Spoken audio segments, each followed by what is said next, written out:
Is this the end of Israel Adesanya? Tomorrow, Israel Adesanya steps into the octagon to face Nassourdine Imavov in a UFC Fight Night main event.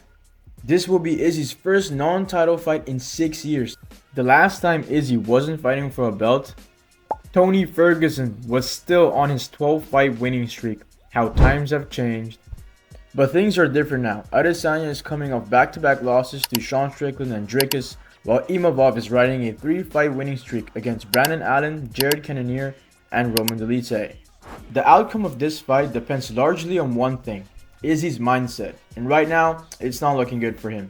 Imavov sees this fight as his ticket to a title shot, while Izzy seems uncertain. His recent performances combined with his appearance on the Joe Rogan podcast.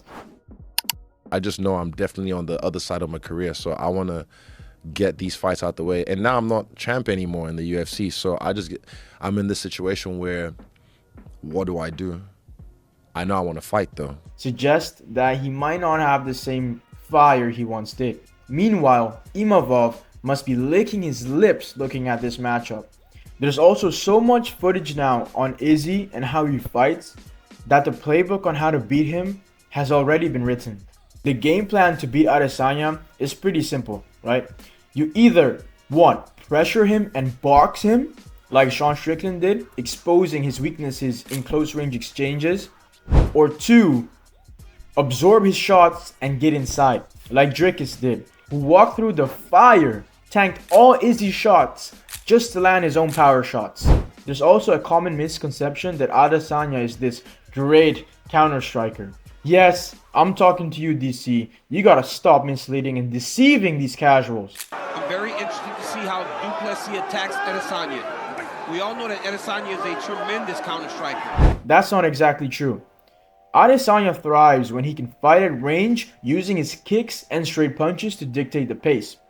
But when he's pressured, he tends to react in 2 ways: circling out to reset or clinching up to break the opponent's rhythm.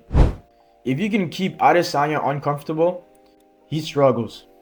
Now, does Imavov have the tools to follow this playbook? The answer is partially. Yes, his boxing is sharper than Izzy's, but it's not quite at the level of, say, a Sean Strickland. He won't be able to just pressure and box his way to victory. However, where Imavov does have an edge is his ability to mix in the wrestling. If he can blend his striking with well-timed clinches and takedown attempts, he could wear Izzy down. We've seen Izzy struggle when opponents force him against the cage, and I guarantee you we'll see him in that position a few times in this fight. Izzy's takedown defense, especially against the fence, is solid, but Imavov is a superior grappler. His fight against Brandon Allen proved that Allen is an elite grappler, far better than Izzy could ever dream of being, and Imavov held his own in that fight. If he can impose that same grappling threat, it could really force Izzy to hesitate on defeat and open Imavov's striking. That being said, Imavov isn't a flawless fighter. He's been inconsistent in the past, and we don't always know which version of him will show up on fight night. And if he lets Izzy dictate the range, frankly, he's gonna get picked apart. For all his striking skills, Imavov tends to leave his chin exposed in exchanges, and his defense isn't as sharp as his offense. And then there are the leg kicks. Against Cannonier, we saw that Imavov is very vulnerable to leg kicks. He fights with a wide stance, and that's something Izzy can exploit. If Adesanya plays it smart, stays at range, and punishes Imavov's legs, he could take over this fight as it progresses. Imavov has also shown cardio issues in the past by gassing out in fights, and Izzy has been through plenty of 5-round wars before. If this fight goes deep, Adesanya's experience could become a big factor in this fight. At the end of the day, the biggest question isn't about skills, it's about hunger.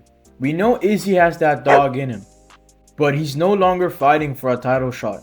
He's done it all, seen it all, and that might just be his downfall. Meanwhile, Imavov is a young, hungry contender with his eyes set on that belt. Ugh. So, is this the end of Israel Adesanya? Yes. Unless he shows a new level of urgency, I believe Imavov will get the job done. Like I said before, the playbook to beat Adesanya is common knowledge by now, and Imavov has the tools to follow it, and I think we're about to witness a changing of the guard. You know, Izzy, you've been a great champion, but it's time to hang it up. Black outside, China inside. I am Chinese. I'm the Black Dragon.